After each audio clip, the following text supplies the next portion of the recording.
출석 체크는 하셨어요? 네. 이제 다음 주면 끝납니다. 아싸. 고생하셨습니다.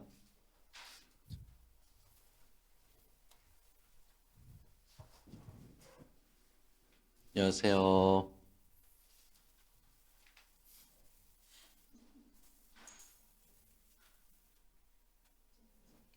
자, 그럼 제가 기도하고 시작하겠습니다. 하나님, 우리가 이미 받은 구원을 우리가 배우기를 원합니다. 하나님께서 예수님의 그 은혜를 우리에게 어떻게 적용하시는지를 함께 배울 때에 은혜 주셔서 우리가 이미 받은 구원을 바라보고 은혜와 감사와 감격이 가득한 시간이 되게 하옵소서. 예수님 이름으로 기도드립니다. 아멘. 오늘은 이거 안 꽂았구나.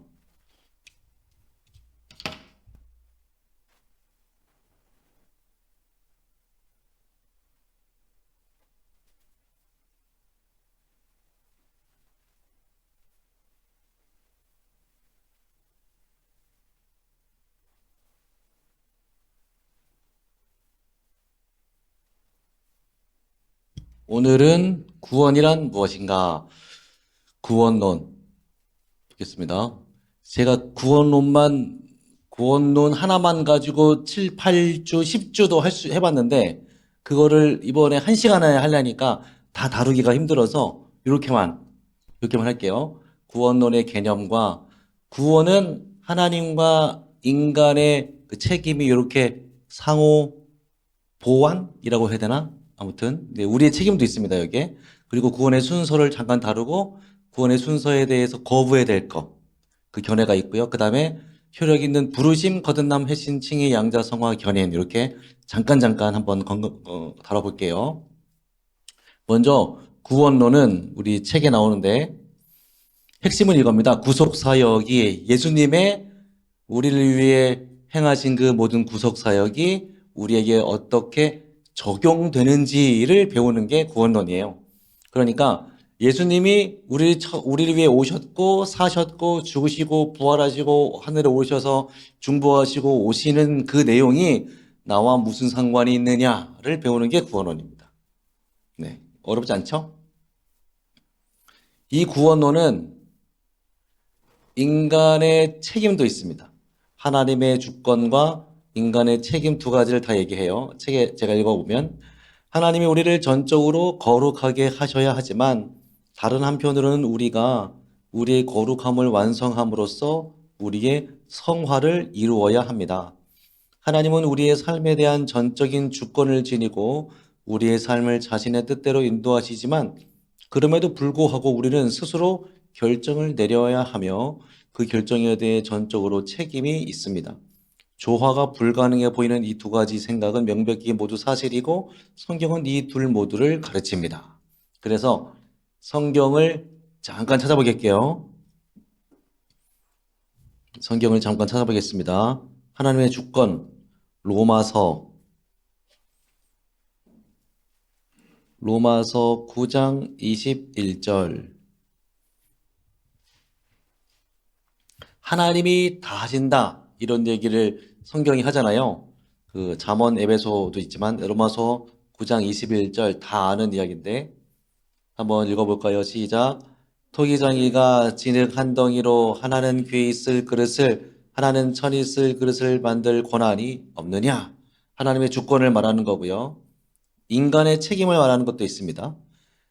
요한계시록 끝에 있는 거 한번 볼게요. 요한계시록 22장 12절 다 같이 읽을까요? 시작. 보라 내가 속히 오리니 내가 줄 상이 내게 있어 각 사람에게 그가 행한 대로 갚아 주리라. 아멘. 네. 상이 여기 하나님께 있어. 그죠? 상이 하나님께 있어요. 그 대신 그 상을 누가 인간의 책임, 행한 대로 주겠다. 하나님 그릇절도 있고 그만 있는 게 아니고 사도행전 2장 23절에선 두 개가 조화를 이루며 나갑니다. 2장 23절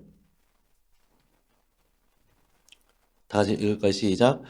그가 하나님께서 정하신 뜻과 미리 하신 대로 내준 바 되었거늘 너희가 법 없는 자들의 손을 빌려 못 박아 죽였으나 하나님의 뜻이 있으면 그 뜻대로 밀고 나가면 될 건데 사람들이 예수 그리스도를 못 박아 죽였다는 책임도 물어진다.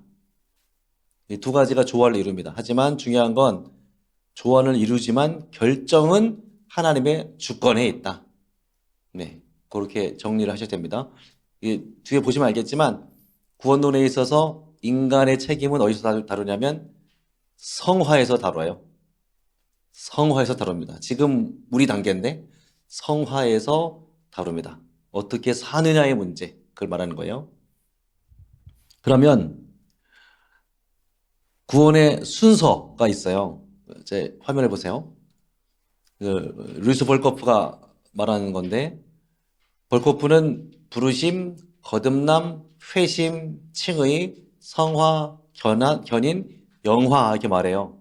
근데 어떤 경우는 회심, 이 회심이 회개와 믿음이거든요. 두 개를 더해서 회심이라고 하는데 회심을 빼고 거듭남에 포함해서 말하는 경우도 있습니다. 그래서 부르심, 거듭남, 칭의 이렇게 성화 가는 경우도 있고 다 나눠가지고 부르심, 거듭남, 회심, 그러니까 회개, 믿음, 칭의, 성화, 견인, 영화 이렇게 하는 경우도 있고 뭐 사람마다 다르지만 어쨌든 큰 틀은 여기서 이제 말하는 대로 할게요. 소요리 문답은 부르심과 거듭남을 붙입니다. 소요리 문답은 그걸 같이 붙여서 효력 있는 부르심이라고 이제 가르칩니다. 소요리 문답은 그렇게 가르치죠. 자, 요 정도는 다 들어보셨죠? 그렇죠? 성경에 근거가 있는 거예요, 다. 고린도전서 6장 11절.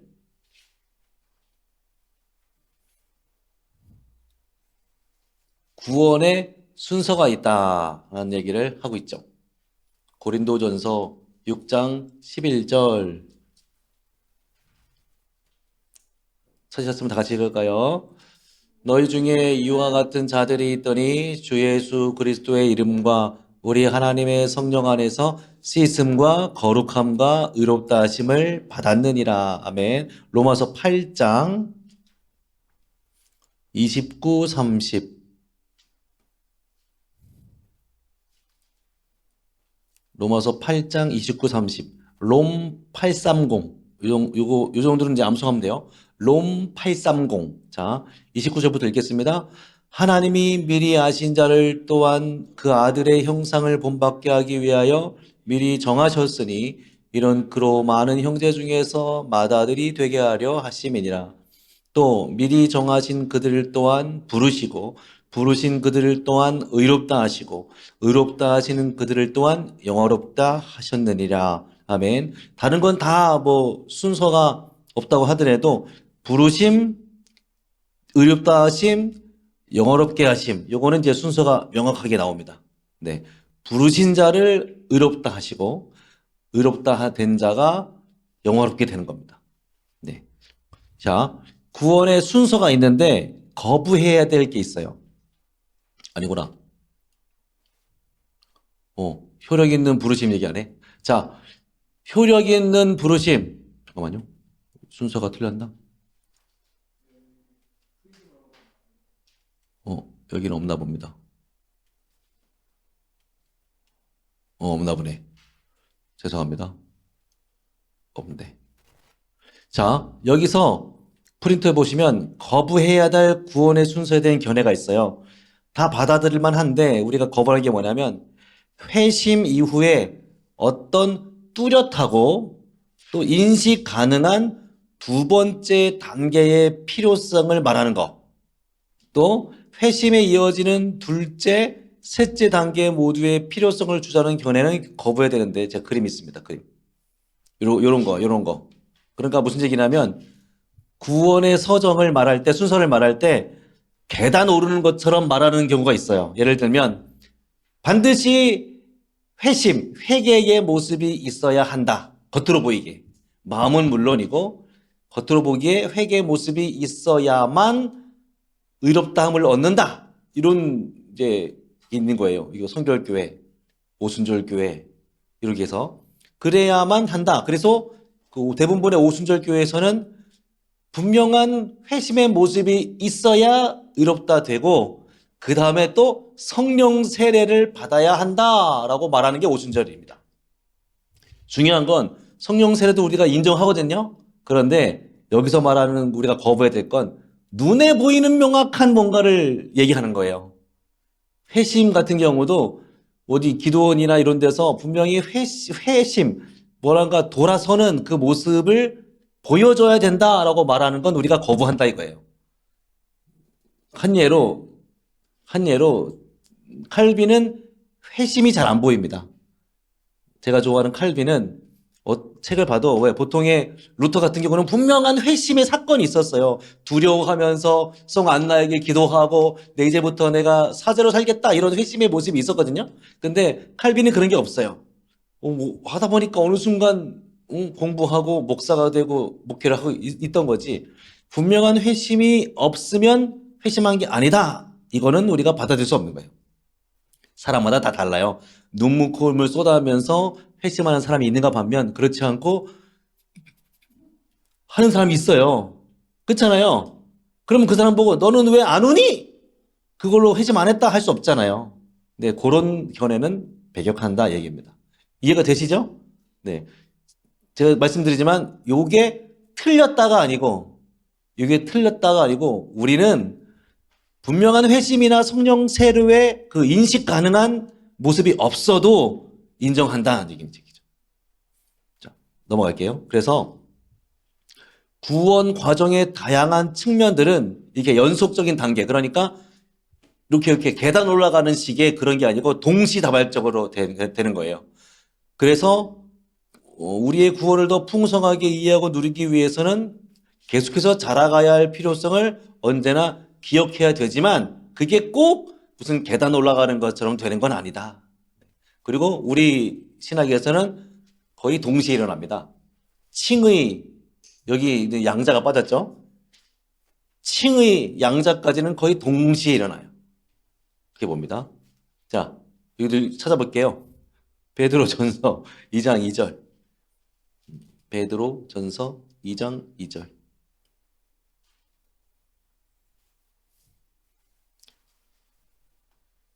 베드로전서 2장 2절.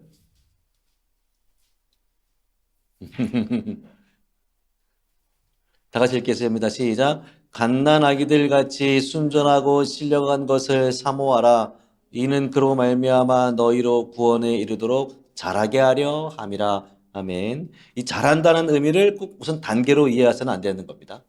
자, 베드로 후서 3장 18절.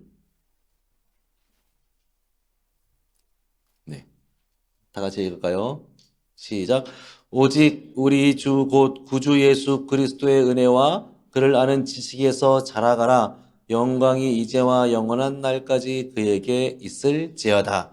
아멘. 자라가라. 자, 에베소서 4장 15절. 자라가는 얘기가 물론 이렇게 우리의 책임을 말하는 거기도 합니다. 에베소서 4장 15절 시작. 오직 사랑 안에서 참된 것을 하여 범사에 그에게까지 자랄지라. 그는 머리니 곧 그리스도라. 아멘. 빌립보서 3장 13절 시작. 형제들아 나는 아직 내가 잡은 줄로 여기지 아니하고 오직 한 일, 즉 뒤에 있는 것은 잊어버리고 앞에 있는 것을 잡으려고 14절 표대를 향하여 그리스도 예수 안에서 하나님이 위에서 부르신 부름의 상을 위하여 달려가노라. 아멘. 그러니까 구원의 서정을 이야기할 때에 그 가만히 있다가 무슨 특별한 사건이 있어서 그 단계에 가고 무슨 레벨업 하는 것처럼 되는 게 아니고 자연스럽게 아이가 자라는 것처럼 어느 순간 애가 자라고 있고 걸음마잖아요. 그쵸? 그러니까 뭐 어떻게 얘기를 해야 되냐면 걸음마 안 하면 뭔가 문제가 있는 것으로 뒤집기도 못하는 걸 뭔가 문제가 있는 것으로 여기서는 안 된다 이거죠. 그리고 뒤집기 한 걸 내가 못 봤다고 해서 뒤집기 안 한 게 아니잖아요. 이제 그 얘기를 하는 거예요. 눈에 안 보인다고 해서 애가 안 자라는 게 아니야. 내가 못 봤을 뿐이에요. 제가 설명을 잘하고 있는지 모르겠지만, 네, 그렇습니다. 그 얘기를 하는 겁니다. 그러면 계속 가봅시다. 그러면 부르심에 관해서. 효력 있는, 효과 있는 부르심이 같은 말입니다. 효력 있는, 효과 있는 말은 무슨 얘기냐면, 나중에 보겠지만, 이 부르심은 분명한 효력을 나타낸다는 얘기예요.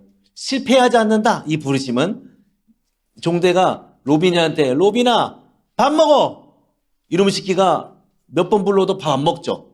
저의 부르심은 효력이 없어요. 근데 하나님이 종대야 밥 먹어라 그러면 어떻게든 간에 밥 먹게 된다. 그 얘기 하는 거예요.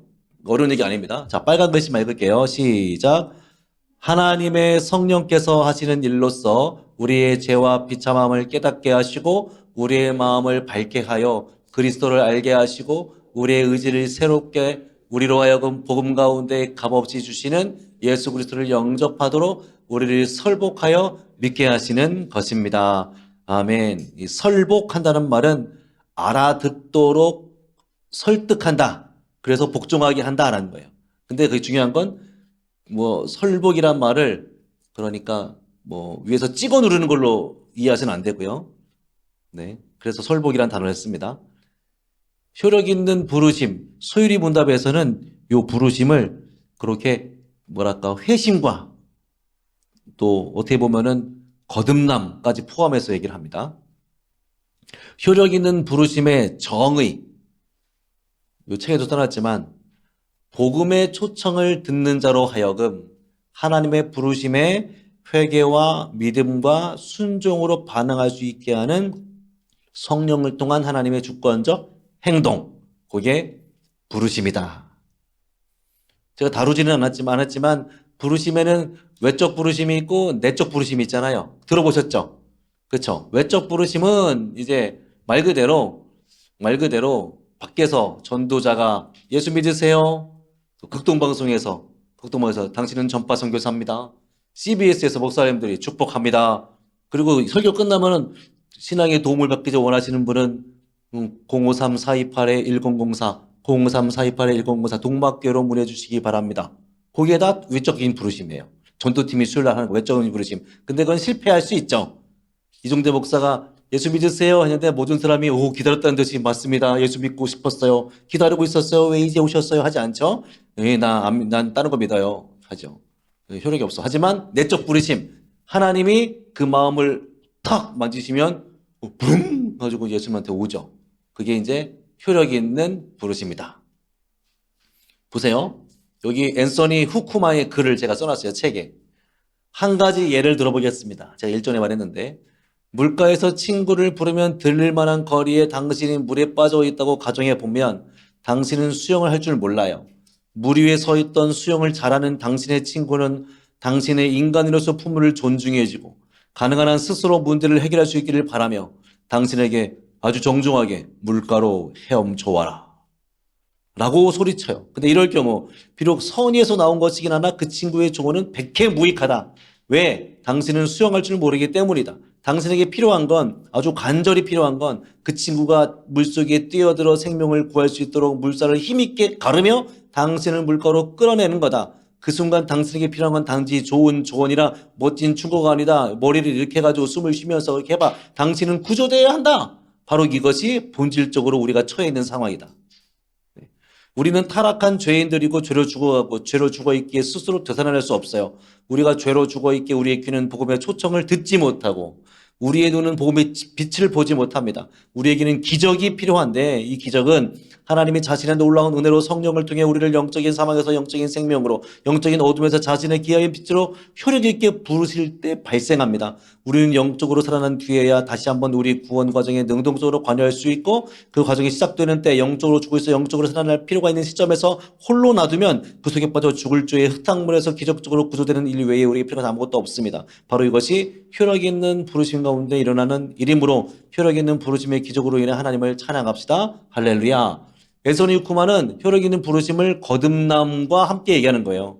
뒤에 거듭남 그래서 이어지죠. 거듭남. 이 얘기는 뭐냐면 우리가 바로 이런 사람이었다. 이런 과정을 지났다라는 얘기입니다. 아무것도 할 수 없는데 물에 빠져 죽을 수밖에 없었던 우리를 예수께서 건져내 주었다. 그 얘기를 하는 거예요. 내가 구원받았다라고 생각하면 그냥 아주 고상하게 멋들어지게 예수님께서 노래를 부르며 오셔서 종대야 나에게 오지 않을래? 이런 게 아니다. 구원은 그런 게 아니고 나는 죽을 수밖에 없는 처지에 빠져서 허우적대고 있을 때 그 놀라운 순간에 예수께서 나를 잡아서 구원해 낸 거다. 그 과정이 결코 아름답고 고생할 수는 없죠. 굉장히 현실적이고 또 무섭기도 하죠. 거기서 우리가 건져내면 얻은 거예요. 그걸 잊지 마셔야 됩니다. 그러면 앤서니 유쿠마와 소유리 본담이 말하는 거듭남은 무엇일까? 거듭남도 회심과 이제 연결해서 볼 수 있죠. 거듭남은 뭔지 다 아시죠? 중생이라 불리는 거. 중생, 거듭남 같은 말입니다. 그리스도인들은 단지 훌륭한 사람이 아닙니다. 저 사람 되게 훌륭해 한다고 해서 그 사람이 거듭났다고 말할 수는 없어요. 그리스도인들은 새로운 사람들이고 새로운 사람들이어야 하죠. 그 성경은 서로 다르지만 관련이 있는 세 가지 의미에서 거듭남을 설명합니다. 여기는 안 적었네요. 거듭남의 정의 책에 거듭남의 정의 읽어볼까요? 시작. 성령이 우리 안에 심어 넣으셔서 우리로 하여금 회개하고 믿을 수 있게 하는 새로운 영적 생명의 시작으로서의 거듭남. 네, 영적 생명의 시작이 거듭남입니다. 그때부터 시작인 거예요. 좁은 의미는 심겨진 새로운 생명의 최초의 발현. 그러니까 좁은 의미는 우리에게 국한된 거듭남이에요. 인간. 근데 넓은 의미의 거듭남은 새하늘과 새 땅까지 확장됩니다. 새롭게 돼야 되는 거니까. 그래서 팀 켈러는 그리스도인은 두 번 태어난다. 한 번은 어머니의 배로부터 태어나고 또 하나는 성령에 의해 태어난다. 그것이 그리스도인이다 그랬어요. 두 번 태어나지 않으면 그리스도인이 아니다. 그럼 우리는 모두 두 번 태어난 거죠? 그렇죠? 잘 모르겠나? 주요. 거듭남에 대한 성경의 가르침. 구약과 신약이 있어요. 자, 구약 찾아볼게요. 신명기 30장 6절. 자, 거듭남은 새롭게 태어나는 거라고 생각하시고, 신명기 30장 6절. 자, 다 같이 읽을게요. 시작. 내 안에는 여호와께서 내 마음과 내 자손의 마음에 할례를 베푸사 너로 마음을 다하여 뜻을 다하여 내 하나님 여호와를 사랑하게 하사 너로 생명을 얻게 하실 것이다. 그랬죠? 예레미야 31장 33절. 예레미야 31장 33절. 자, 다 같이 시작. 그러나 다 아셨어요? 31장 33절. 네. 가피풀 성경이 좋습니다. PPL입니다. 그러나 시작. 그러나 그날 후에 이스라엘 집과 맺은 언약은 이러하니 곧 내가 나의 법을 그들의 속에 두며 그들의 마음에 기록하여 나는 그들의 하나님이 되고 그들은 내 백성이 될 것이라 여호와의 말씀이니라. 여호와의 그 백성이 된다는 건 새로워지는 겁니다. 아주. 자, 에스겔서 36장 26절.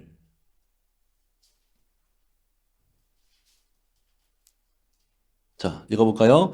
또 새 영을 너희 속에 두고 새 마음을 너희에게 주되 너희 육신에서 굳은 마음을 제거하고 부드러운 마음을 줄 것이며. 새 영, 새 마음 제거하고 다른 걸 주고. 이게 구약에서 말하는 거죠. 신약은 좀 더 자세하고 풍성한데, 자, 읽어보시고, 자, 이거 읽어야겠다. 신약 성경은 거듭남에 대해 구약보다 자세하고 풍성하게 가르칩니다. 이 새로운 탄생은 신약에서는 위로부터의 탄생, 이 새로운 탄생이 오직 한 번만 일어나는 단회적인 사건이고, 이 일에 인간은 전적으로 수동적이고, 거듭남은 인간의 본성에 있어서 근본적인 변화를 초래하고 믿음이 외적인 증거가 됩니다. 예수님 믿으시죠? 이거 주여, 이러면 안 됩니다. 지금 구원론입니다. 구원론. 우리의 얘기라고. 예수님 믿으시죠?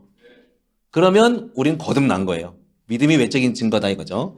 요한복음 정말 그러한지 찾아봐야죠. 요한복음 1장 12절 13절 다 아는 성경이지만 굳이 찾아서 요한복음 1장 12절 13절 찾으셨으면 다 같이 시작. 영접하는 자 곧 그 이름을 믿는 자들에게는 하나님의 자녀가 되는 권세를 주셨으니 이는 혈통으로나 육정으로나 사람의 뜻으로 나지 아니하고 오직 하나님께로부터 난 자들이니라. 아멘. 요한복음 3장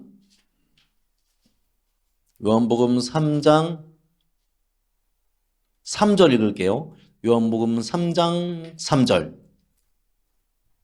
다 같이 시작. 예수께서 대답하여 이르시되 진실로 진실로 내게 이르노니 사람이 거듭나지 아니하면 하나님의 나라를 볼 수 없느니라. 아멘. 에베소 2장 안 보인다. 에베소서 2장 5절 다 같이 시작. 허물로 죽은 우리를 그리스도와 함께 살리셨고 너희는 은혜로 구원을 받은 것이라. 10절 시작. 우리는 그가 만드신 바라 그리스도 예수 안에서 선한 일을 위하여 지으심을 받은 자니 이 일은 하나님이 전에 예비하사 우리로 그 가운데서 행하게 하려 하심이니라. 아멘. 고린도 후서 5장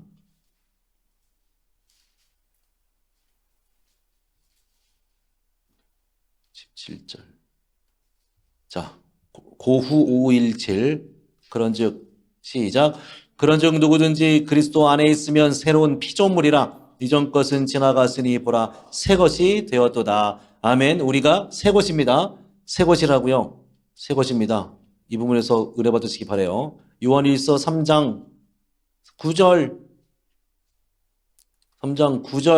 시작. 하나님께로부터 난 자마다 다시 한번 다 같이 시작. 하나님께로부터 난 자마다 죄를 짓지 아니하나니 이는 하나님의 씨가 그의 속에 거함이요 그도 범죄하지 못하는 것은 하나님께로부터 났음이라. 아멘. 자, 4장 요한 1서 4장 7절 자, 다 같이 시작. 사랑하는 자들아 우리가 서로 사랑하자. 사랑은 하나님께 속한 것이니 사랑하는 자마다 하나님으로부터 나서 하나님을 알고. 아멘. 거듭난 사람의 특징이 있어요. 거듭난 사람을 잘 모르지 않습니다. 거듭난 사람의 특징이 있습니다. 여기 옳은 일을 합니다. 여기서 말하는 옳은 일은 어려운 게 아니고 우리가 알고 있는 그 모든 옳은 일을 말하는 거예요. 옳은 일을 합니다. 제가 어제 그 꼬꼬무를 봤는데 꼬꼬무 아세요? 꼬꼬무 아시죠? 어제 어때 뭐 했게요? 어제 유영철 나왔어요. 유영철 아시죠? 유상철 말고 유영철 연쇄살인마 유영철 나오는데 와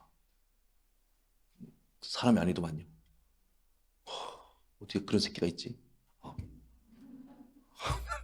어제 보다가 승질나서 잠깐 그 애들 씻길래 빨리 씻어 하고 다 보고 있는데 와 씻을 수가 없어. 어이 승질나 막 승질 가서 패고 싶다 막 쫓아가지고 그 정도로 진짜 와, 그랬어요. 옳은 일을 해야 됩니다.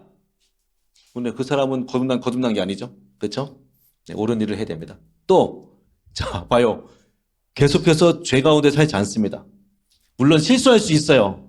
네. 그리고 어느 순간 내가 죄 지을 수 있어요.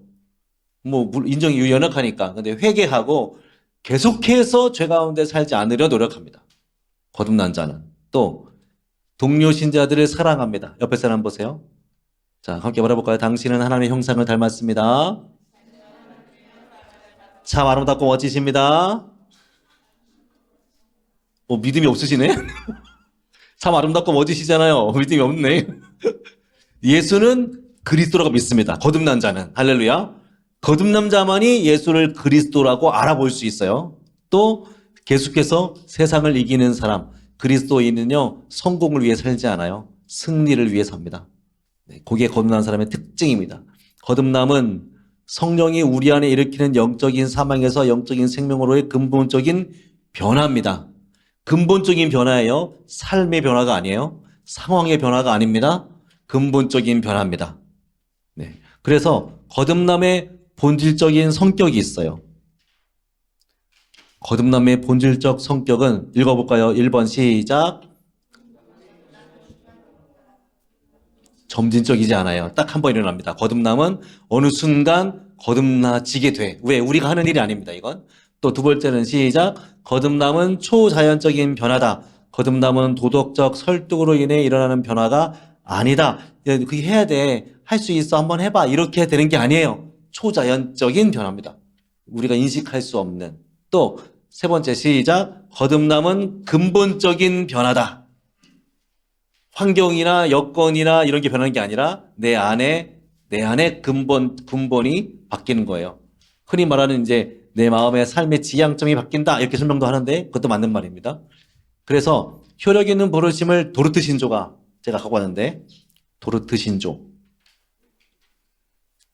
다음 장이 있죠. 이것이 하나님이 우리 안에서 우리의 도움 없이 일으키시는 성경에서 그토록 분명히 선포된 거듭남, 새 창조, 죽은 자들 가운데서 일으키심, 살아나게 하십니다. 그러나 이 일은 분명 외적인 가르침이나 도덕적인 설득, 하나님이 자신의 일을 행하신 뒤에 거듭나거나 회심하는 일이 인간의 능력에 달려있는 그런 방식으로 발생하는 게 아니다. 오히려 일은 전적으로 초자연적인 역사이고 성경에서 가르치는 대로 그 능력에 있어 창조의 역사나 죽은 자를 일으키는 역사보다 못하거나 열등하지 않은 가장 강력하고 동시에 유쾌하고 놀라우며 감춰지고 표현할 수 없는 역사다. 도르트 신조가 말하는 거듭남입니다. 자, 그래서 거듭남은 새로운 영적 생명을 주거나 의식하는 걸 의미합니다. 본질상 인간은 영적으로 죽어 있습니다. 우리가 예수 믿기 전에는 영적으로 이미 죽었습니다. 죽은 상태예요. 거듭남의 순간에 죽은 죄는 영적으로 살아나게 되고 하나님에 대한 저항은 무저항으로 바뀌며 하나님에 대한 증오는 사랑으로 바뀝니다. 거듭남은 그리스도 밖에 있던 사람이 이제 그리스도 안에 있음을 의미합니다. 따라서 단순히 피상적인 변화가 아닌 근본적인 변화입니다. 그러므로 거듭남은 전인격에 영향을 끼치는 변화입니다. 내 근본이 변했으니까. 내 근본이 변했으니 모든 것은 뿌리가 있잖아요. 그죠? 근원이 있어요. 근원이 변했으니 근원이 변화해서 모든 게 변하게 되는 거죠. 성경적인 용어로 거듭남은 새로운 마음을 주는 것을 의미하는데 성경에서 마음은 내적 핵심 모든 활동의 중심 거기서 사고 감정 의지 믿음 기도 찬양 등 모든 정신적 영적 경험이 흘러나오는 원천을 상징합니다. 거듭남 속에 새롭게 되는 건 바로 이 원천인데 이는 죄에 물든 모든 성향의 제거를 의미하는 게 아닙니다. 죄는 그대로 있는 상태에서 거듭난 것이죠. 그래서 새롭지만 아직 완벽한 건 아니에요. 실수할 수 있어요. 거듭남은 내가 의식 아래에서 발생하는 변화니까 의식할 수 있습니다. 초자연적이지만 내가 중생했다는 걸 알 수 있어요. 되게 신비로운 거죠. 그래서 저는 앤서니 후쿠마의 거듭남의 해석이 정말 좋다고 생각해요. 자, 이거 한번 읽어볼게요. 앤서니 후쿠마가 말한 얘기인데 시작. 우리를 거듭나게 하시는 하나님의 행동은 우리의 의지에 대한 침해라기보다 호흡이 멈춘 사람에게 실시되는 인공호흡에 더 가깝다. 그러니까 거듭남은 영적인 심폐소생술인 거예요. 이유는 죽었으니까. 왜 이런 얘기를 하냐면 거듭남은 우리의 의지나 우리가 원하는 게 아니라 초자연적인 거라고 하니까 나는 거듭나기 싫은데 거부할 수 있는 혹은 싫은 사람이 있을 것 같은데 왜 우리는 의사 묻지 않고 거듭나게 합니까? 라고 묻는 사람들이 있었어요. 그러면 거듭남은 우리의 의지에 대한 침해가 아니냐? 이렇게 말하는 사람이 있어요. 근데 의지에 대한 침해가 아니다. 왜냐? 우리는 의지가 있지도 않은 죽은 존재이기 때문에. 앤서니 후쿠마는 이렇게 말하는 거예요.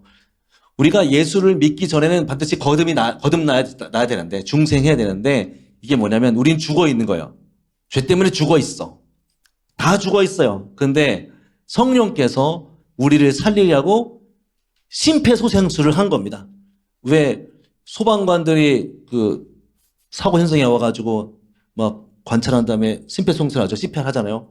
하나, 둘, 셋, 넷, 15, 불어넣기, 요즘 안 불어넣긴 한데, 그럼 살아나잖아요. 그쵸? 우리 살아난 거야. 거듭난 거죠? 근데 일어나 보니까 눈 떠보니까 날 살린 분이 옆에 서 있는 거지. 괜찮나? 물어보는 거야. 그분이 성령님이고 예수님인 거죠. 그럼 그때부터 어떻게 살아요? 왜 날 살렸노? 죽게 놔주지! 네가 뭐라고? 라고 말하면 어떻게 되는 거예요? 쌍놈 새끼 되는 거죠. 그러면 안 되잖아요. 죽을 놈 살려놨더니 왜 살렸나 윽박지르면 어떡해? 근데 거듭나면 그런 게 아니라 날 살린 그분을 보고 이제부터는 그 은혜를 위해서 달려가는 게 이제 거듭난 사람의 모습인 거죠. 이해가 되시죠? 누가 거듭남이 뭐냐? 중생이 뭐냐라고 물으면 얘기했으면 돼요. 영적인 심폐소생술이다. 우리가 그렇게 살아났다. 이렇게. 그래서 개인적으로는 우리 전도팀 차원으로 교회에서 주기적으로 심폐소생술 교육을 하면 어떨까? 그런 생각을 합니다. 얘기하는 거지. 심폐소생술 하기 전에 이 얘기를 하는 거예요. 우리가 다 예수 믿으시죠? 아멘. 우리는 다 거듭났습니다. 중생했습니다. 중생은 영적인 심폐소생술입니다. 심폐소생술 하면서 성령께서 나를 이렇게 살렸구나라는 것을 생각하시며 함께 교육받으시기 바랍니다. 얼마나 은혜가 돼. 나만 은혜가 되나 본데. 잊지 마세요. 따라요. 거듭남은 영적인 심폐소생술이다. 그렇죠. 이때는 심폐소생술이란 말보다 인공호흡이란 말이 있었으니까 이렇게 번역을 했는데 좀 더 고상하게 말하면 영적인 CPR이다. 뭐 이렇게 하면 뭔가 있어 보이지. 아닌가 보다. 자, 거듭난 사람과 보세요. 회심의 관계. 회심은 말 그대로 회개하고 믿는 과정이거든요. 회심은 회개하고 믿는 과정이에요. 오늘 이걸 더 자세히 다루진 않을 건데 어쨌든 거듭남 자는 회심하게 됩니다. 이게 중요해요. 자, 회심은 그러니까 회개하고 믿는 사람은 거듭났다는 증거가 되는 거예요. 그게. 회심은 거듭남의 증거다. 믿음도 마찬가지죠. 그렇죠? 이해가 되십니까? 거듭남과 회심은 동시에 발생합니다. 아까 얘기했죠. 살아나가지고 이제부터는 내가 당신을 위해 살겠습니다. 내가 잘못했어요. 지난 과거는 다 잊을게요. 회심. 당신처럼 당신을 위해 살게요. 신앙. 동시에 일어나지만 거듭남이 먼저 일어나요. 굳이 따지자면. 그러니까 앞으로는 이렇게 말씀하셔야 돼요. 중생한 자가 회심하느냐? 회심한 자가 중생하느냐? 물으면 중생한 자가 회심합니다. 그렇죠? 왜? 아직 살아나지도 못한 사람이 어떻게 회심을 해요? 일단 살려야지. 그렇죠? 거듭남은 살아남이니까 일단 살려야지 그 사람이 뭘 알기도 하고 말도 할 거 아닙니까? 그러니까 거듭난 자가 회심할 수, 이거는 명확합니다. 거듭난 자가 회심할 수 있어요. 이 말은 우리는 모두 이미 되살아난 사람들이다. 볼게요.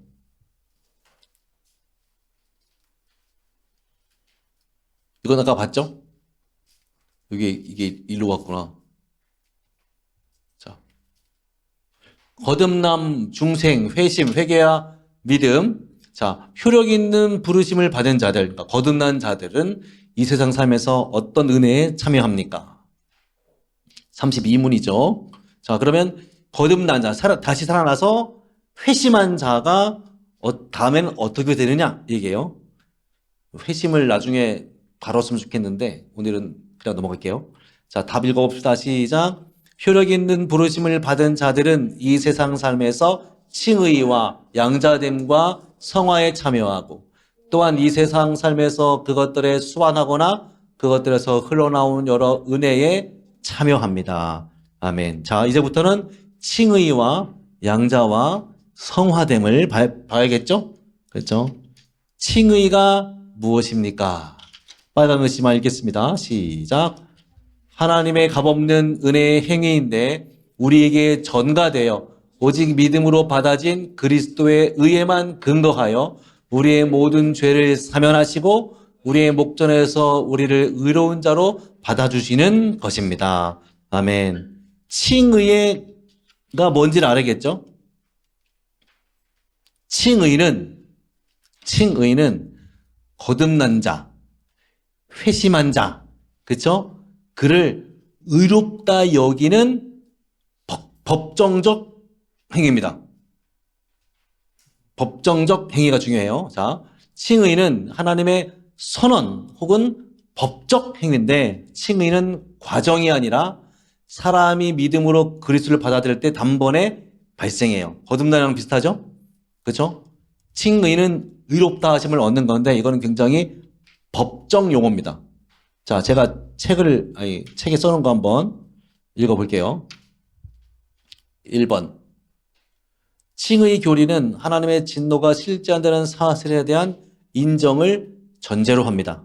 자, 이제부터 칭의를 이해할 때 재판받는다. 하나님의 법정을 생각하시는 거예요, 지금.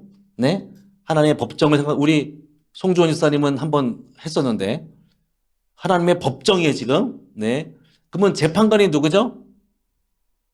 우리 삼위일체 하나님이니까. 재판관은 누구 같아요? 별로 관심이 없으시네. 칭의에 관심 없으시면 안 돼요. 루터가 칭의를 설교하지 않으면 안 된다. 칭의는 교회가 서고 무너질 수 있는 근본이 되는 교리다 그랬어. 칭의가 되게 중요합니다. 칭의 재판관을 봤을 때, 네? 재판관은 누구예요? 판관은? 삼위일체 하나님 가운데 어떤 하나님? 삼위일체 하나님 중에 성부 하나님. 말씀하세요. 네? 틀려도 안 틀려요, 안 틀려. 성부 하나님이 재판관 자리에 앉아 있죠? 그렇죠? 그 하나님이 재판관에 앉아서 처벌하려고 기다리고 있는 거예요, 지금. 그걸 전제로 해야 돼요. 왜냐면 법정에서 좋은 일 했다고 법정에 끌려가지 않아요. 나쁜 일 했으니까 끌려가지. 또 두 번째, 칭의는 하나님의 선언적 행위, 법적 행위, 그리스도를 믿을 때 단번에 발생하는데 신자는 지속적인 믿음의 행사로 자신의 칭의를 계속해서 자기의 것으로 삼아야 하고 칭의를 받은 뒤에도 칭의의 복은 끝없는 위로와 평안과 기쁨의 원천이 된다. 3번, 오직 믿음으로만 받고 우리 자신의 선행으로 얻을 것이 아니다. 자, 4번, 칭의는 그리스도와의 연합에 뿌리를 두고 있고 5번, 칭의는 우리를 위한 그리스도의 대속 사역에 바탕을 두고 있다. 여기까지 읽고 저를 보세요. 자, 칭의 재판장에 지금 판사로 성부 하나님이 계시죠. 그러면 피고, 죄인은 누구예요? 이종대죠. 우리죠. 우리가 하나님 재판관에 서 있는 거예요. 서 있어. 그럼 판사가 있으면 또 누가 있어야 돼요? 변호사가 있어야 되고 검사가 있어야 되죠. 그럼 변호사가 말하기 전에 우리를 고발한 놈이 있어. 누가 고발했어요? 응? 왜 고발하셨어요? 고발한 사람이 있어. 뭐냐면 일단 율법이 고발하죠. 죄를 지었으니까. 그리고 사단이 고발하죠. 우리를. 하나님 저거 나쁜 놈입니다. 사단이 고발해. 그러면 검사 자리에 율법이 혹은 사단이 자리하고 있어. 우리 고발한. 그러면 우리가 죄인인데 우리가 변호사가 있었잖아요. 누가 변호할까요? 성부 하나님 재판관이면 대답하세요. 빨리. 성자 하나님이 변호하는 겁니다. 예수님이 변호하는 거야. 자, 피고의 죄를 고하라. 그러면 죄를 막 고하죠. 그러면 내가 서 있어. 할 말 없나? 그럼 변호사가 나와가지고 예수님이 나오는 거지. 딱 가로막고. 이 사람은 죄인이 아닙니다. 그렇게 말하는 거예요. 죄가 이렇게 많은데 제가 이 사람을 대신하여 죽었습니다. 그게 예수님이 말하는 거야. 변호. 그런데 여기서 중요한 표현이 있어요. 뭐냐면 칭의 법 재판관에서 옷이 중요합니다. 옷이 중요해. 뭐냐면 우리나라 재판관에서 파란 옷, 파란색 옷은 수의예요, 수의. 죄인의 옷이라고. 그래서 그것을 안 입혀요. 왜? 우리는 처벌받기 전에는 죄가 없다라고 일단 인정하잖아요. 진짜 땅땅땅 따기 전에는 무죄예요. 무죄라고 인정을 합니다. 그죠? 그래서 굳이 죄인이 하는데 파란 옷을 입을 이유가 없어요. 그래서 양복을 입든가 다른 옷을 입죠. 근데 우리는 죄인이잖아. 근데 예수님께서 우리에게 자기의 옷을 입혀주시는 겁니다. 그 성경의 갈라디아서에 예수로 옷 입었다는 표현이 그런 표현입니다. 칭의로 볼 때. 예수께서 우리에게 옷을 입혀주시고 앉아있으면 자, 죄를 고발하고 물을 때 예수께서 변호하는 거 아닙니다. 이 사람은 죄인이 아닙니다. 이 사람은 나를 믿어요. 내가 이 사람의 죄를 대신해서 다시 이런 일을 다 지불했습니다. 말을 해. 근데 중요한 건 재판관의 재판소에는 뭐가 있어야 돼요? 자, 재판관이 있고 변호사 있고 검사 있으면 한 명 더가 필요하죠. 뭐가 필요할까요? 네? 서기? 적으라. 홍문관은 들으라. 뭐지? 있잖아요. 왜? 변호사나 검사가 데려다 쓰는 사람. 두 글자. 증인. 그렇죠. 증인이 필요하지. 자, 이종대가 죄인이 아니라는 걸 누가 증인할래? 저요. 누가 증언을 할까요? 증인을. 왜? 하나님의 법정이니까. 누가 남았어요? 성벌하니 재판관이고. 성령이 우리를 이게 증인으로 서는 거예요. 제가 증언합니다. 이 사람은 정말 예수님 믿는 사람입니다. 내가 증언합니다. 그래. 예수가 변호하고 성령이 증언하니 이제부터 너는 의인이다. 이게 칭입니다, 이게. 은혜롭죠? 나만 은혜로운 것 같네. 이게 우리 교리가 말하는 칭이에요. 자, 보세요. 예수님께서 죽으실 때 빌라도의 법정에서 땅하고 정죄받아 죄 없는 게 확정되었지만 벌을 받아 죽었죠. 예수님이 하나님의 법정에서도 우리가 땅 했으니 굉장히 권위가 있죠. 하나님의 법정이니까. 이 번복되지 않습니다. 그러니까 세상 끝날에 이 심판이 일어나는데 예수 믿는 자들은 그 심판을 미리 땡겨받은 거예요. 이미 우리는 의인으로 칭을 받았으니까 우리는 죽음 이후에 예수께서 다시 오셨을 때도 영벌에 처하지 않고 이미 처벌받았으니 이미 판정이 났으니 우리는 하나님 나라로 들어가게 되는 거죠. 그게 칭의다. 은혜롭죠?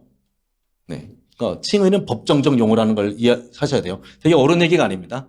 하나님이 예수와 성령의 변호와 증언을 듣고 우리를 의롭다 칭함을 얻게 하셨습니다. 단번에 발생한 이거는 반복되지 않는다. 이게 칭이다. 자, 그러면 보세요. 칭의를 얻기 위한 예수님이 우리를 변호하기 위한 과정이 있어요. 그게 뭐냐면 루터의 글을 볼게요. 갈라디아 3장 13절은 무슨 내용이냐면 그리스도께서 우리를 위하여 저주를 받은 바 되사 나무에 달린 자마다 저주 아래에 있는 자라 하였다. 그 내용이거든요. 그때 루터가 그걸 뭐라고 말하냐면 우리의 가장 자비로운 아버지는 우리가 율법의 저주에 억눌리고 압도하며 저주 아래 너무 강하게 속박된 나머지 우리 자신의 힘으로는 거기서 결코 해방될 수 없음을 보시고 자기의 외아들 예수를 세상에 보내어 그 예수님에게 모든 인간의 죄를 지우고 말하는 거예요. 루터의 그 글이 되게 생동감이 있어요.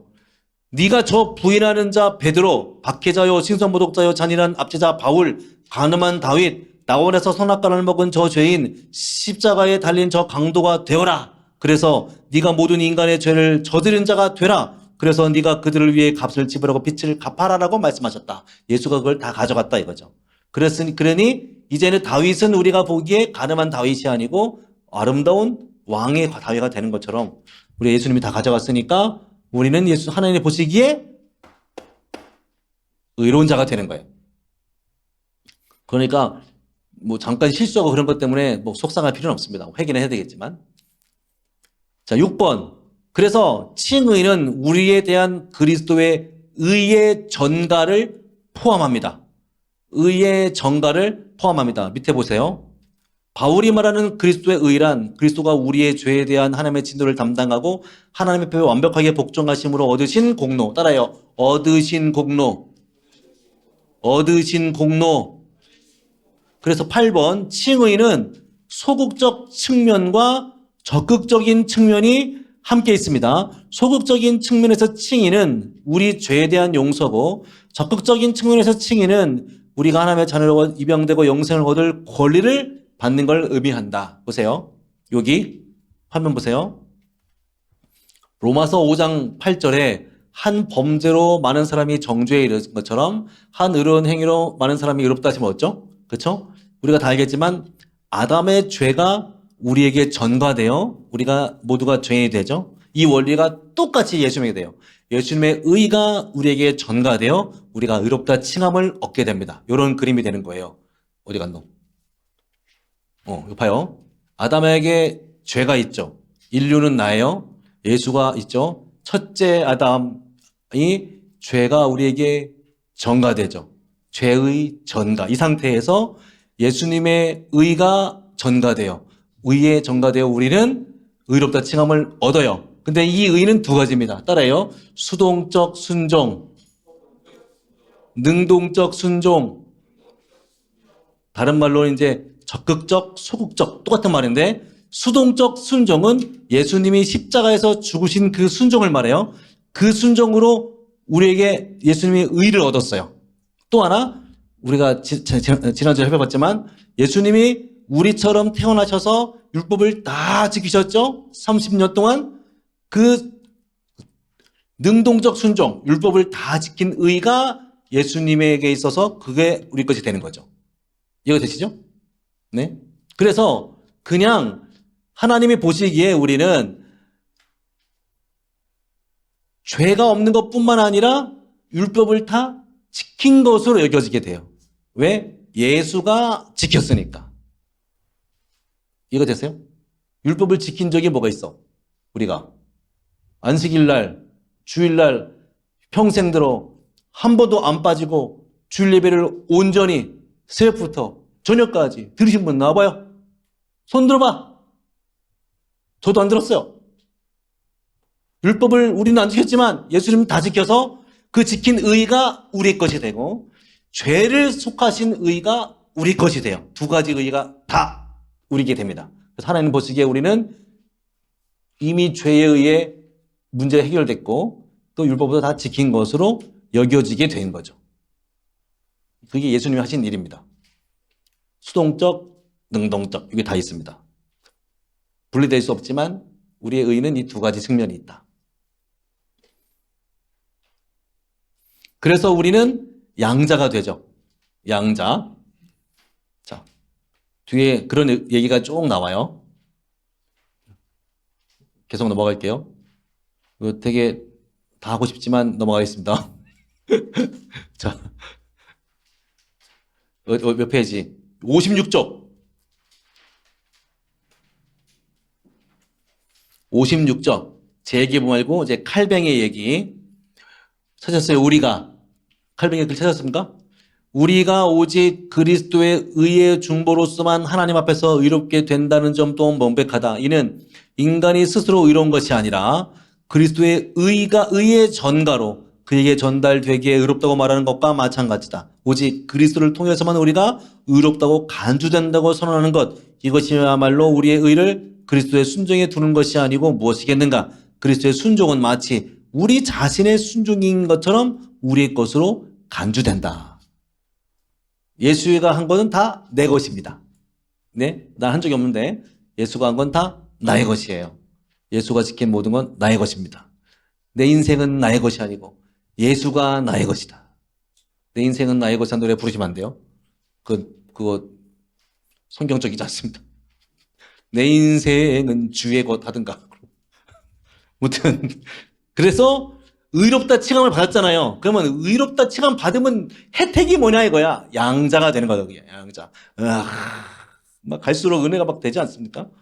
나만 의로우면 안 되는데 양자 빨간 글씨 글게요. 시작. 우리의 자녀의 수요에 받아들여진 것이며 또한 하나님의 자녀의 모든 특권을 누릴 권리를 가지게 된다. 자, 하나님의 자녀로 입양된다. 물론 친자는 예수님이에요.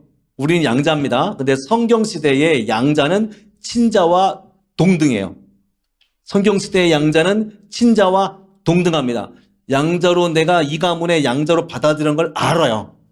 처음부터 너는 우리 집의 양자로 내가 받아들일게 알아요. 하지만 친자와 동등하게 대우하고 권리도 똑같고 상속도 똑같이 받아요. 왜 그러냐면 성경시대 특별히 로마에서는 양자가 어떤 사람을 양자했냐면 지금은 갓난아기를 많이 양자하잖아요. 입양할 때. 근데 그때는 다 큰 혹은 말하고 글을 읽을 수 있는 소년을 양자로 받아들여요. 왜 그러냐면 내 새끼들을 가물이 찾아봐도 우리 가문을 이어갈 만한 재능이 없어. 맨날 밥만 처먹고 운동만 좋아하고 밖에 싸돌아다니고 얘들을 가망이 없는 거지. 안 되겠다. 될 만한 놈을 데리고 오자. 그를 가르쳐서 가문을 이어가게 하는 거예요. 그러려고 양자를 데리고 오는 거지. 똘똘한 애가 있대. 혹은 똘똘하지 않아도 돼. 괜찮은 애가 있어. 데리고 와. 걔를 키우든가 아니면 처음부터 그 다 장성한 어떤 그 머리 좋은 그 어른을 데리고 와서 양자로 삼든가. 그렇게 해서 가문을 이어갑니다. 그거랑 비슷하죠. 우리를 양자로 삼았는데 예수님의 친자가 갖고 있는 모든 권리가 우리 것이 돼요. 아버지의 유산을 우리가 다 상속받는다 이거죠.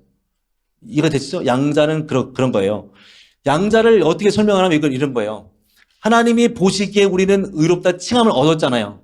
그런데 하나님의 친자는 예수님이신데 우리를 양자로 받아들이는 이유가 뭐냐면 친자가 죽었어요.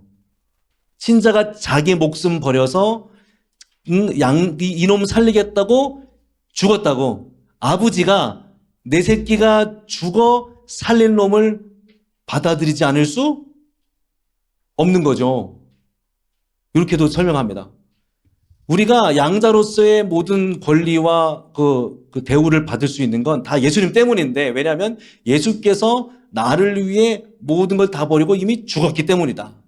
그러면 아버지로서는 친자가 죽어서 살린 놈을 아들로 받아들일 수 없는 거죠. 예수님이 죽어서 한 건 유언으로도, 언약은 유언으로도 허락하니까 하나님 내가 죽었으니, 왜 요한복음 14장부터 예수님의 유언적 기도가 나오잖아요. 저들을 위하여 내가, 아버지여 저들을 막 기도하시잖아요. 그게 유언입니다. 내가 죽을 테니까 이들을 아들 삼아 주셔서 그들에게도 나와 같은 은혜를 달라고 그 기도하시잖아요. 아버지가 보기에 내 새끼가 죽어서 살린 놈이니 받아들일 수밖에 없는 거야.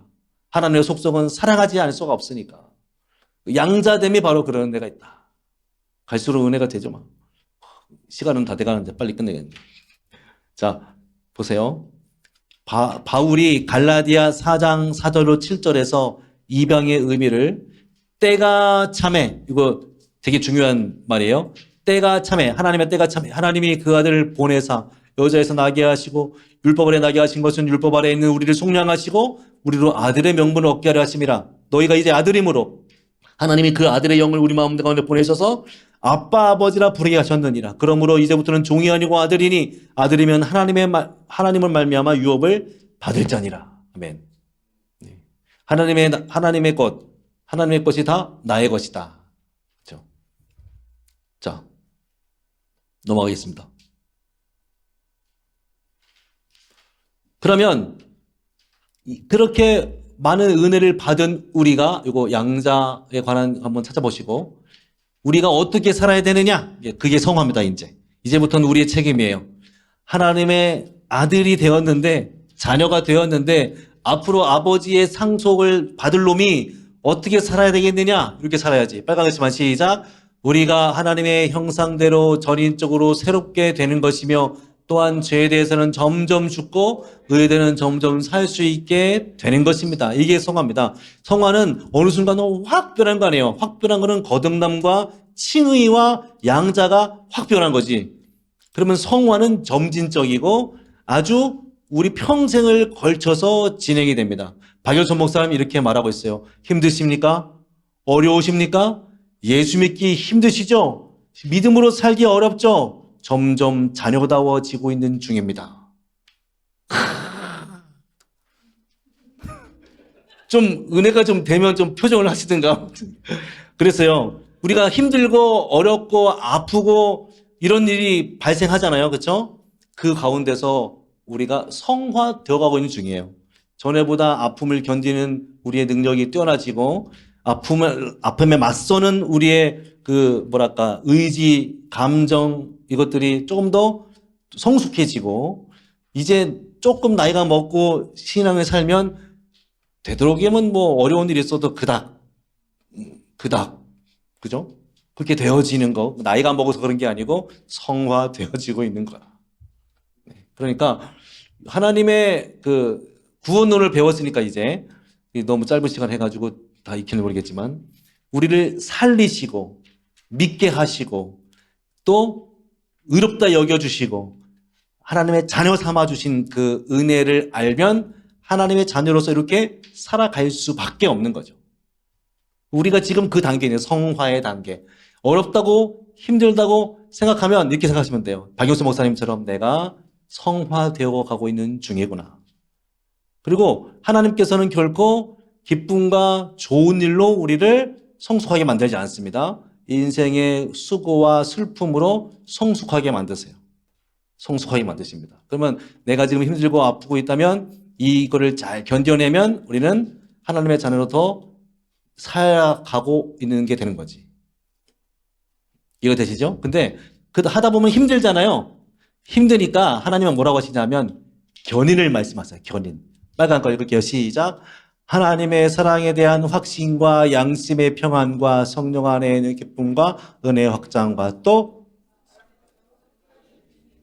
견인입니다.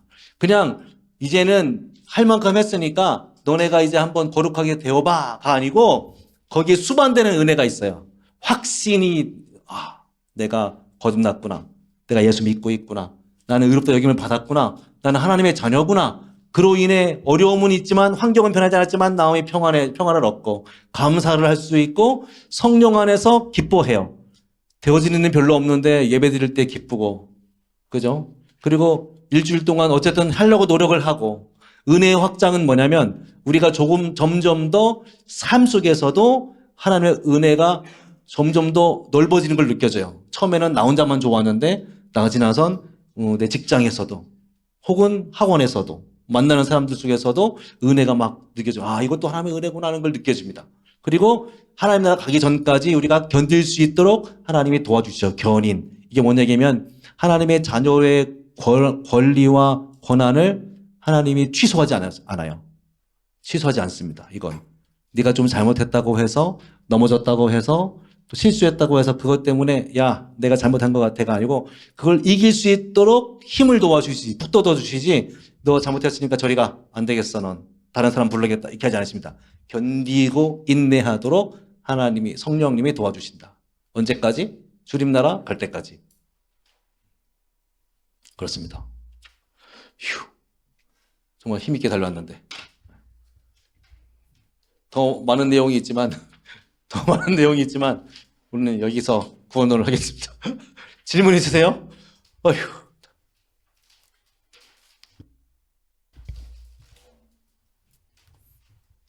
구원의 서정에서 부르심, 그러니까 소명,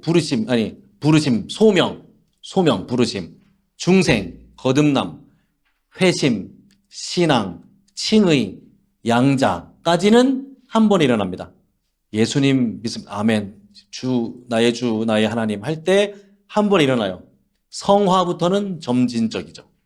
지금 우리는 성화의 단계인 겁니다. 내가 한 게 없는데 왜 성화지? 그리고 예수가 다 했으니까. 예수가 다 했는데 이제 거룩하게 살아야지. 예수가 다 해놨는데 거룩하게 안 살고 여전히 죽은 놈처럼 살면 근데 감사한 건 그렇게 살아도 하나님이 선택한 사람은 돌아오게 돼 있어요. 이미 돌아올 거 왜 밖에서 놀겠노? 그냥 집에서 들어와 살아야지. 그렇죠? 흔히 또 자녀들 중에 친척들 중에 예수 믿다가 떠났다는 분들 있죠? 그분들도 어느 순간에 돌아오게 됩니다. 돌아오게 돼 있어요. 그때까지 인내하면서 기도하는 게 문제인 거지. 포기하지 마시고. 우리 담임 목사님 자주 하는 얘기. 포기하지 마. 포기하지 마. 포기하는 게 문제라. 포기하시면 안 됩니다. 하나님도 포기 안 하는데. 질문 있으세요? 없습니까? 네. 예. 네. 인간으로 태어나는 게 첫 번째로. 두 번째로 우리가 좀 새롭게 태어나는 예수님처럼 성령 안에서 태어나는. 맞습니다. 우리 1차 출생은 우리가 말하는 일반적인 출생을 다 말하는 거고 2차 출생은 영적인 차원인데 예수님은 그걸 하늘로부터 나는 거다라고 말씀하셨죠. 그러면 본질적인 변화니까 본질적인 변화를 본질적 변화를 일으켜야 그죠? 과거의 것을 지워야 새로운 것을 담을 수 있으니까 새수는 새 부대에 새로운 것을 담기 위해서는 본질적 변화를 일으켜야 됩니다. 그 변화는 하늘의 것, 예수의 것, 하나님의 형상을 회복하는 것이 되는 거지. 그렇습니다. 근데 물론 하나님의 형상을 회복한다고 해서 잃어버린 형상을 회복한다고 해서 창세 때로 돌아가는 건 아닙니다. 새 하늘과 새 땅이니까 그것과는 또 다른 기쁨과 완전합니다. 그렇습니다. 과거로 회귀하면 안 되죠. 새로운 거니까. 네.